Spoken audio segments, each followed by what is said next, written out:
నమస్తే, welcome to WMM talks. నేను మీ KV. ఈరోజు మనతో పాటు ఒక యంగ్ లీడర్ ఉన్నారు, కాంగ్రెస్ యూత్ కాంగ్రెస్ లీడర్ మహేష్ కుమార్ గారు. సో ఆయన మనసులో ఏమున్నాయి, అసలు చిన్న వయసులోనే రాజకీయాల్లోకి ఎందుకు రావాల్సి వచ్చింది, ఇలాంటి ఎన్నో విషయాల్ని తెలుసుకునే ప్రయత్నం చేద్దాము. సో వెల్కమ్ అండి. మహేష్ కుమార్ గారు ఎలా ఉన్నారు? బాగున్నానండి.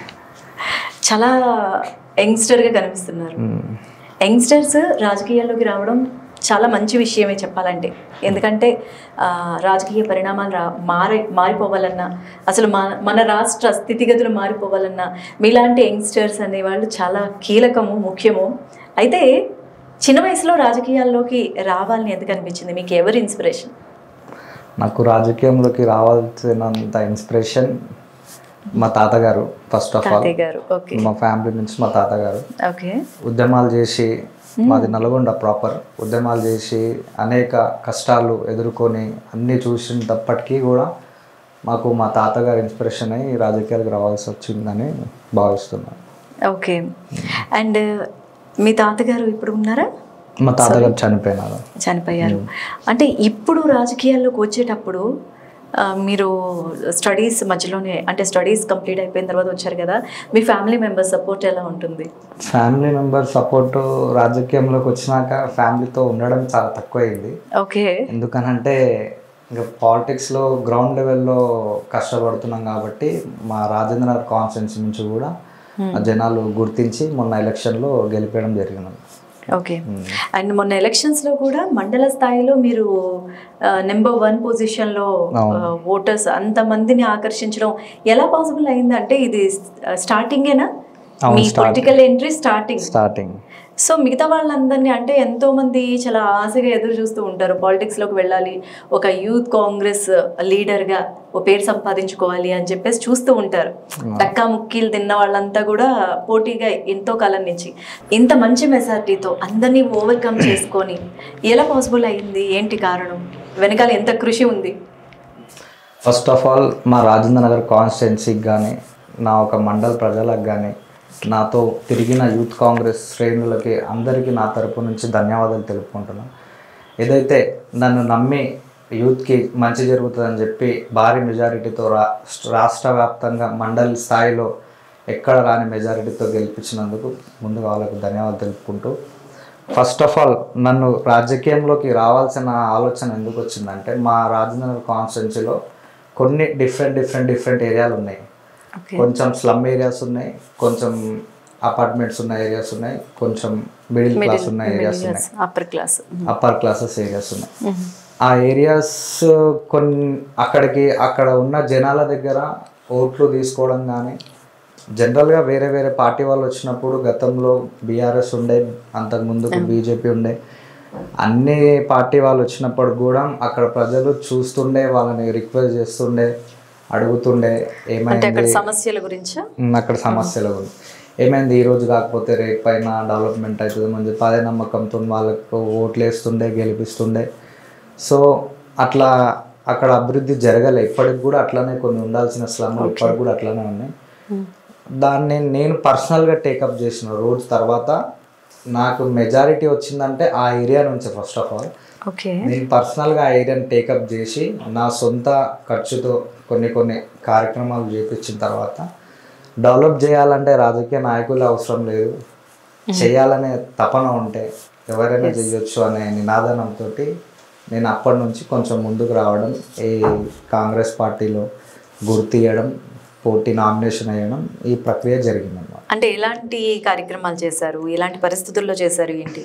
అక్కడ ఎట్లుంటుందంటే, జనరల్గా కొన్ని ఏరియాస్లో ఏదైనా సమస్య, కొంచెం మెచ్యూర్డ్గా ఉండే వాళ్ళు ఏదైనా సమస్య వస్తే ఆన్లైన్లో కంప్లైంట్ ఇవ్వడం, లేకపోతే జిహెచ్ఎంసీ వాళ్ళకి కంప్లైంట్ ఇవ్వడం.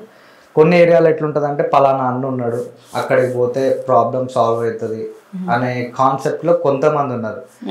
ఆ కాన్సెప్ట్ కొంతమంది వాళ్ళు ఇక్కడ అన్న కొంచెం మా ఏరియా ఇట్లా అభివృద్ధి చెందలేదు, ఎప్పటి నుంచో మేము మాట్లాడుకుంటున్నాం, నాయకులు వస్తారు ఎలక్షన్ టైంలో మాట్లాడుతారు కానీ అభివృద్ధి చేయలేదు అని అంటే, అట్లీస్ట్ డ్రైనేజ్ కూడా లేని పరిస్థితి ఏరియాలు కూడా ఉన్నాయి. డ్రైనేజ్ లేదు, చిన్న స్ట్రీట్ లైట్స్, రోడ్స్, ఇట్లాంటివి చిన్న అవి పెద్ద ఖర్చు ఏం కాదు.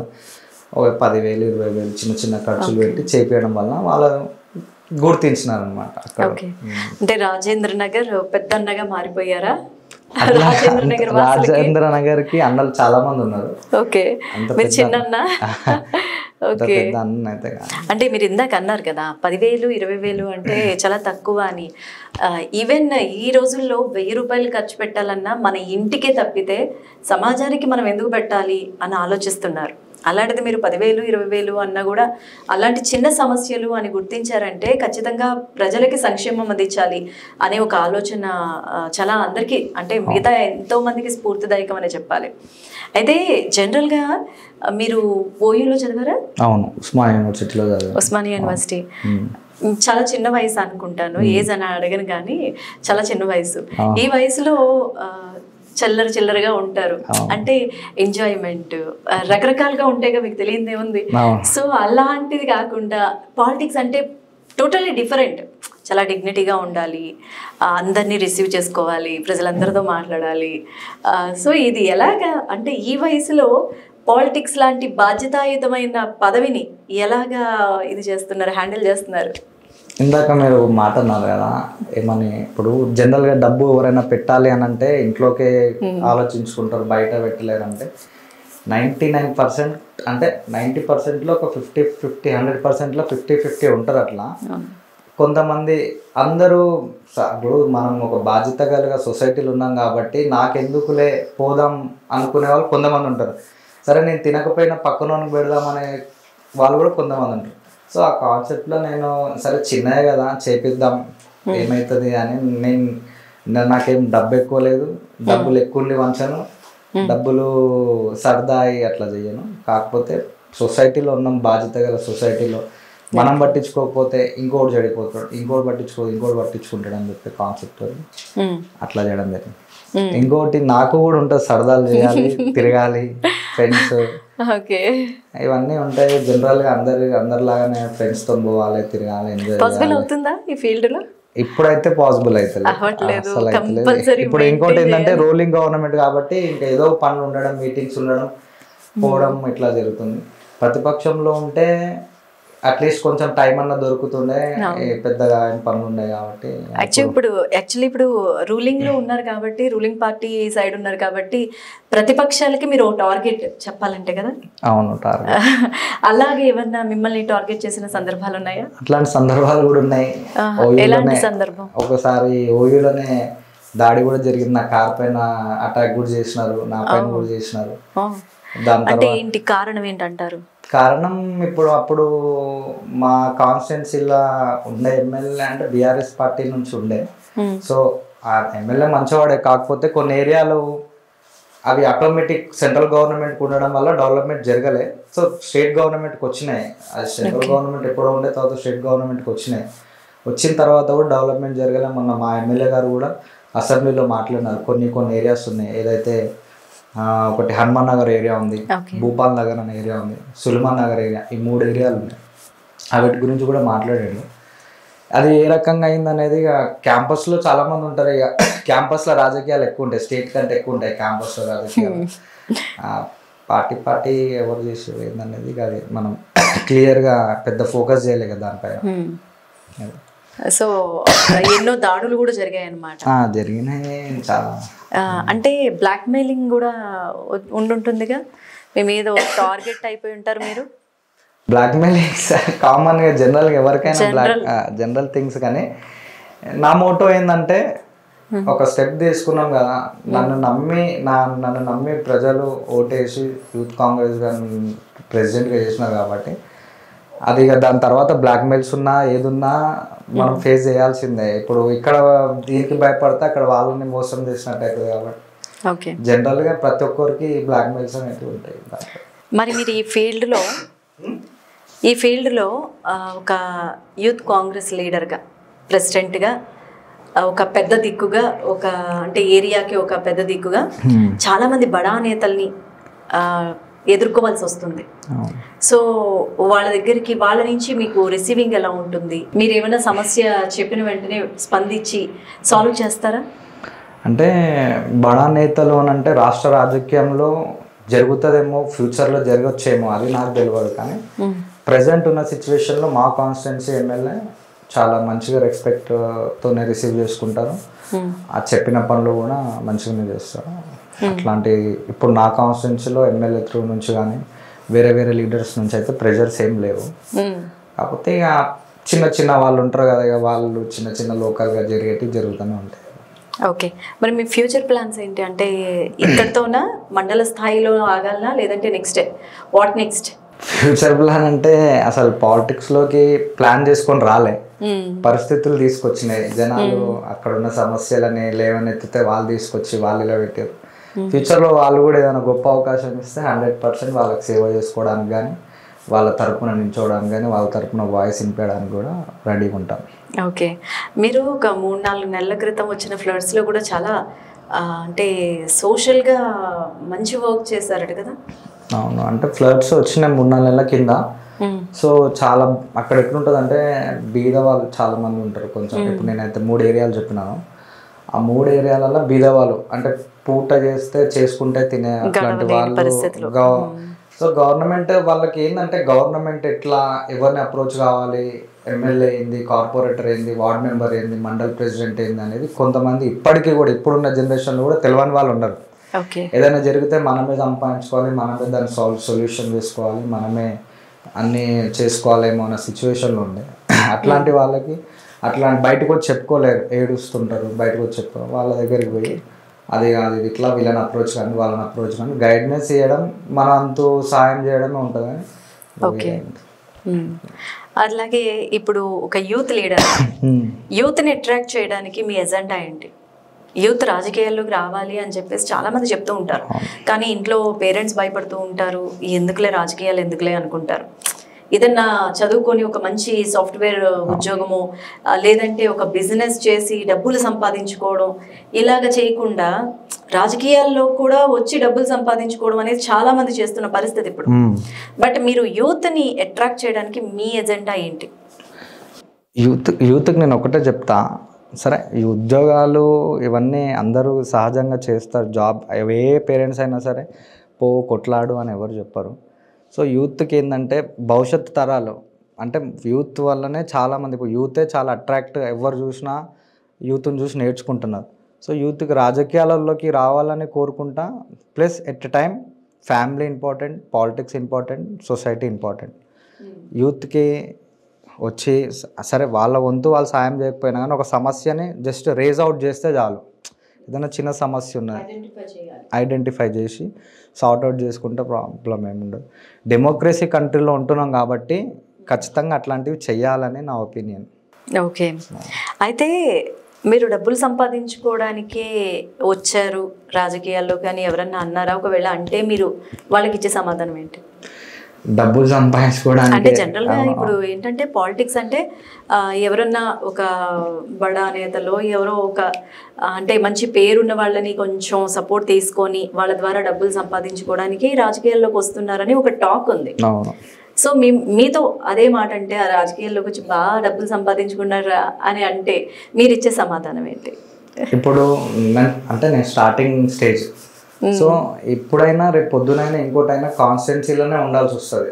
ఓకే, వాళ్ళందరికీ సమాధానం ఏం చెప్తా అంటే నేను ఎట్లా ఉన్నా అట్లానే ఉంటారు. ఈ రోజు కానీ రేపు కానీ, రేపు పాలిటిక్స్ వదిలేసిన రోజు కూడా కానీ, పాలిటిక్స్లో ఇంక పైకి పోయిన రోజు కూడా కానీ జనాలు చూస్తారు. మా కాన్స్టిట్యున్సీ ప్రజలు నమ్మితే చాలు, వాళ్ళు చూస్తే చాలు. ఇంకా వేరే వాళ్ళందరూ చాలామంది ఇప్పుడు జనరల్గా పాలిటిక్స్లోకి వస్తే డబ్బు సంపాదించడానికే వస్తున్నాము అని అంటారు, కానీ అట్లా ఎక్కడ ఉండదు. ఎవరైనా సరే ఒక సొసైటీలో సేవ చేయాలనుకున్నప్పుడు ఖచ్చితంగా డబ్బులు పోయిన సిచ్యువేషన్లో కూడా ఉన్నాయి. అట్లా అంటే అట్లా డబ్బులు సంపాదించుకునే ఆలోచన అయితే ఏం లేదు.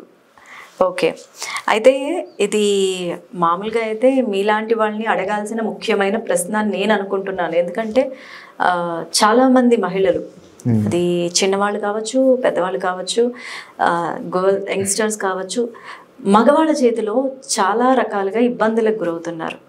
అది ఎవరిది తప్ప అంటారు? అంటే ఆడవాళ్ళ తప్ప, లేదంటే ఆ రకంగా ఆలోచిస్తున్న మగవాళ్ళ తప్ప? ఒక యూత్ కాంగ్రెస్ లీడర్గా మీరు అలాంటి వాళ్ళకి ఇచ్చే సలహా ఏంటి? అలాంటి అంటే మీరు సందర్భంలో మహిళలకు ఇచ్చేది ఏ రకంగా ఇబ్బంది పడుతున్నారు ఆడవాళ్ళని ఏ రకంగా చెప్పాలి? ఎన్నో ఉదాహరణలు మనం పొద్దున్నయింది మొదలు ఇంటికి సేఫ్గా ఆడపిల్ల వస్తుందా లేదా అనేది తెలియని పరిస్థితి. బయట యాసిడ్ దాడులు జరగచ్చు, అత్యాచారాలు జరుగుతున్నాయి, రకరకాలుగా నానా యాతనలకి గురవుతున్నారు ఆడపిల్లలు. సో ఒక యూత్ లీడర్గా మిగతా తోటి యూత్కి ఇచ్చే ఇదేంటి సలహా ఏంటి ఈ విషయంలో, అమ్మాయిల విషయంలో? అదే యూత్కి నేను ఒకటే చెప్పదలుచుకున్నా ఏమంటే, ఇప్పుడు మీరు అన్నట్టు యాసిడ్ దాడులు కానీ ఇంకేదన్నా కూడా జరిగినా కూడా అటువంటి గతంలో జరిగినాయి, ఇవన్నీ చాలా జరిగినాయి. వాళ్ళు ఇప్పుడు స్టేట్ గవర్నమెంట్ ఉంది, దానికి లా ఉంది, ఈ లా అవన్నీ వాళ్ళని ఎట్టి పరిస్థితుల్లో ఒకవేళ అమ్మాయి తప్పున్నా కూడా అబ్బాయి తప్పున్నా కూడా శిక్షించే పనిష్మెంటే, శిక్ష నుంచి తప్పించుకోలేరు. సో కళ్ళు మూసుకొని అట్లాంటి పనులు చేయకుండా యూత్ ఫర్దర్గా ఎప్పటికైనా చట్టం చేతుల నుంచి ఈరోజు దాచుకున్నా రేపు పొద్దునైనా దొరకాల్సిందే. సో ఇవన్నీ దృష్టిలో పెట్టుకొని గతంలో చాలా జరిగినాయి, వాళ్ళ పరిస్థితులు చూస్తున్నాం. మొన్న కేరళలో కూడా ఒక అమ్మాయి ఇట్లా చేసేసి జరిగింది. సో ఆమె పరిస్థితి life long jail. So life spoil అవుతుంది యూత్కి, అదే చెప్పదలుచుకున్నా. టోటల్ లైఫ్ స్పాయిల్ అవుతుంది. కాబట్టి ఏదైనా చేసే ముందు అట్లీస్ట్ రిలేషన్లో ఉన్నా కూడా ఏదైనా చేసే ముందు జాగ్రత్త తీసుకొని ఫ్యూచర్ గురించి ఆలోచించి ఫ్యామిలీ గురించి ఆలోచించి నిర్ణయాలు తీసుకుంటే బాగుంటుంది నా ఒపీనియన్. ఓకే, ఇప్పుడు గత ప్రభుత్వానికి ఈ ప్రభుత్వానికి మీరు ఏమైనా తేడా గమనించారా? ఏ ప్రభుత్వం బాగుందని మీరు అనుకుంటున్నారు? అంటే మీరు ఆబ్వియస్లీ కాంగ్రెస్లో ఉన్నారు కాబట్టి కాంగ్రెస్ బాగుందంటారు. అసలు మామూలుగా ప్రజల అభిప్రాయం ప్రకారము ఇప్పుడు కాంగ్రెస్ మీద తీవ్ర వ్యతిరేకత ఉంది. ఎందుకంటే ఇటు హైడ్రా కానీ మూసీ ప్రక్షాళన కానీ చేస్తున్నవి మంచి పనులే అయినా ఒక వ్యతిరేకత అనేది ఖచ్చితంగా ఉంటుంది ప్రజలందరి దగ్గర. సో మీరు ఏం చెప్తారు దీని గురించి? నేను ఒక చిన్న ఎగ్జాంపుల్ చెప్తాను మీకు. ఇది ఒక గవర్నమెంట్ అంటే ఒక రాష్ట్రం. చిన్నగా మీరు ఒక ఎగ్జాంపుల్, మీరే ఒక అపార్ట్మెంట్ కట్టుకోవాలనుకున్నారు అనుకో, మ్యాక్సిమం ఎంత టైం తీసుకుంటారు? ఒక 2 ఫ్లోర్ బిల్డింగ్ కానీ 3 ఫ్లోర్ కానీ ఇంటీరియర్ కానీ ఫ్లోర్స్ వేసి మళ్ళీ అవి సంథింగ్ వగేరా ఉంటాయి. అవన్నీ ఇంట్లోకి పోయి పాలు పొంగించుకునే వరకు ఎన్ని మంత్స్ టైం పడుతుంది చెప్పండి? ఇంట్లో అంటే చేతిలో బదండిగా డబ్బులు ఉంటే మాత్రం 6 మంత్స్ అనుకుంటున్నాను. ఈజీ అంటే సరే 6 మంత్స్ పెట్టుకున్నాం. ఒక రాష్ట్రంలో ఎన్ని జిల్లాలు, ఎన్ని మండలాలు, ఎన్ని వార్డులు, ఎన్ని అనేక రకమైన ఊర్లు, అందులో ఒక 6 నెలలు అట్లీస్ట్ 1-2 ఇయర్స్లో మొత్తం మార్చేయాలనంటే అది మ్యాజిక్ జరగాలి, పాసిబుల్ అవ్వదు. గతం గవర్నమెంట్ 10 ఇయర్స్లో చేసిన పనులు ఉన్నాయి. గవర్నమెంట్ వచ్చి 2 ఇయర్స్ 2.5 ఇయర్స్ అవుతున్నాయి. ఇది కూడా అంత తొందరగా జరగదు. హైడ్రా విషయం ఏంటంటే, మన ఎగ్జాంపుల్ వాటర్ పోవాలంటే మన ఇంటి ముందు ఒక మోరీ తవ్వుకుంటాం. ఆ మోరీ తవ్వుకునే క్రమంలో తవ్వలేదనుకో, ఆ మోరీ వాటర్ ఎక్కడికి పోతాయి? మన ఇంట్లోకి వస్తాయి. సో కొన్ని ఏరియాస్లో ఆ కట్టుకున్న ఇల్లీగల్ అప్పట్లో నాలాల పక్కన కట్టుకున్న కన్స్ట్రక్షన్స్ అప్పుడప్పుడు ఆ చిన్న లోకల్ లీడర్స్ ఎంతో చిత్కా తీసుకొని వాళ్ళకి పర్మిషన్లు ఇచ్చి కట్టించినారు. కాబట్టి ఫ్యూచర్లో వాళ్ళకి ఇబ్బంది, అంటే ఇది జనరల్గా ఆలోచిస్తే మంచి కాన్సెప్టే. మంచి కాన్సెప్ట్. ఎందుకంటే ఒకప్పుడు ఊళ్ళో కంపల్సరీ నాళాలని, చెరువులని, వర్షపు నీళ్లు స్టోర్ అవ్వడానికి చాలా ఉండేటివి. సో ఆలోచించకుండా వేరే ప్రతిపక్ష పార్టీలు వచ్చి రూమర్స్ చేసి, అధికార పక్ష పార్టీలు వచ్చి రూమర్స్ చేసి ఇట్లా కాదు, ఇది కరెక్ట్ కాదు, కూలగొట్టేస్తున్నారు అని అంటే, వాళ్ళకు వాటర్ అంటే వాళ్ళ లైఫ్. మొన్న అప్పుడు ఒకసారి బీఆర్ఎస్ గవర్నమెంట్ ఉన్నప్పుడే మన ఇది తార్నాక దగ్గర సమీపంలో రామంతపురం సైడ్ పడవలు వేసుకొని పోయారు ఇళ్ళకి. అదే ప్రాపర్ కట్టడం ప్లానింగ్ ఉంటే వాళ్ళు మంచిగా రోడ్ పైన పోతుండే కదా. గవర్నమెంట్ ఏ నిర్ణయం తీసుకున్నా మంచి నిర్ణయం తీసుకుంటారు, కాకపోతే వేచి చూడాలంతే. ఎవరు కూడా తొందరగా డిసైడ్ చేయాలని. ఓకే, ఇప్పుడు ఒకవేళ ప్రజలు దగ్గరికి మీరు ప్రజల మధ్యలో తిరుగుతూ ఉంటారు, నాయకులుగా తిరగాలి కంపల్సరీ. ప్రజల నుంచి వ్యతిరేకత వచ్చినప్పుడు మీరు వాళ్ళని ఎలా కన్విన్స్ చేస్తారు? ప్రజల నుంచి వ్యతిరేకత వస్తే, ప్రజల నుంచి వ్యతిరేకత ఎప్పుడు వస్తుంది? గవర్నమెంట్ నుంచి సరిగ్గా స్కీమ్లు అందకపోతే, లేకపోతే గవర్నమెంట్ సరిగ్గా పని చేయకపోతే ప్రజల నుంచి వ్యతిరేకత వస్తుంది. ప్రజలకు అన్ని రకాలుగా అండగున్నప్పుడు ప్రజల నుంచి వ్యతిరేకత రాదు కదా. మా కాన్స్టిట్యున్సీలో ఇప్పటి వరకు కూడా అట్లాంటిది ఏం ఇప్పుడైతే లేదు. వాళ్ళకి అన్ని పథకాలు మాకు గవర్నమెంట్ ఇస్తున్నప్పుడు మేము దగ్గరుండి మెయిన్ మా మోటో యూత్ కాంగ్రెస్ మోటో ఆ పథకాలని తీసుకుపోయి గ్రౌండ్ లెవెల్లో ఇవ్వడమే మా పని. ఓకే. సో మేము అది బాధ్యత భుజాలపైన వేసుకున్నాం కాబట్టి పెద్దగా రూమర్స్ అయితే రావు. ఓకే. ఓకే. అండ్ నిన్న డీలిమిటేషన్ ప్రోగ్రాము చెన్నైలో జరిగింది. దానికి రేవంత్ రెడ్డి గారు వెళ్ళారు, అటు కేసీఆర్ గారి తరఫున కేటీఆర్ గారు వెళ్ళారు. అయితే సెకండ్ ప్రోగ్రాము హైదరాబాద్ లో జరుగుతుంది అన్న ఒక ప్రతిపాదన ఉంది. దానికి ఇక్కడ జరిగింది అంటే ఖచ్చితంగా ప్రభుత్వం అనేది ప్రాతినిధ్యం వహిస్తుంది. మరి కాంగ్రెస్ బీఆర్ఎస్ నాయకుడిని పిలుస్తుందంటారా? కాంగ్రెస్ బీఆర్ఎస్ నాయకుడిని ప్రతిరోజు పిలుస్తుంది కదా, అసెంబ్లీకి రమ్మని చెప్తుంది, ఏదైనా ప్రాబ్లమ్స్ ఉంటే లేవనెత్తని చెప్తుంది. ప్రతిరోజు కాంగ్రెస్ బీఆర్ఎస్ నాయకుడినే రమ్మంటుంది. వాళ్ళు రాకపోతే మేమేం చేయలేము కదా. ఓకే. ఇప్పుడు అపోజిషన్లో ఉన్నప్పుడు వాళ్ళు కూడా వాళ్ళ వాయిస్ని లేవనెత్తాలి కదా. వాళ్ళు రాకుండా అసెంబ్లీకి రాకుండా కేటీఆర్ హరీష్ రావు వస్తే వాళ్ళ ఇంటర్నల్ ప్రాబ్లమ్స్ ఏమున్నాయో అసలు మెయిన్. ఒకవేళ కేసీఆర్ వస్తే హరీష్ రావు డామినేట్ అవుతాడన్నా, లేకపోతే హరీష్ రావు వస్తే వీళ్ళిద్దరు కేటీఆర్ డామినేట్ అవుతాడన్నా, వాళ్ళ ఇంటర్నల్ ఫ్యామిలీ గొడవలు ఏమున్నాయి. ఓకే. ఓకేనండి. అయితే చాలా విషయాల వరకు షేర్ చేసుకున్నారని అనుకుంటున్నాను. అండ్ మీరు తర్వాత నెక్స్ట్ లెవెల్కి వెళ్ళిన తర్వాత మళ్ళీ మరో ఇంటర్వ్యూ తీసుకుందాము. And thank you. మీరు మీ మండలంలో ఏదైతే మీ ఏరియాలో మీరు అనుకుంటున్న కార్యక్రమాల్ని సక్సెస్ఫుల్గా కంప్లీట్ చేయాలని, అందరి దగ్గర ప్రజలందరి దగ్గర మన్ననలు పొంది ఒక నాయకుడిగా ఎదగాలని మనస్ఫూర్తిగా కోరుకుంటున్నాను WMM టాక్స్ ఛానల్ నుంచి. థ్యాంక్ యూ అండి. Thank you very much. Thank you.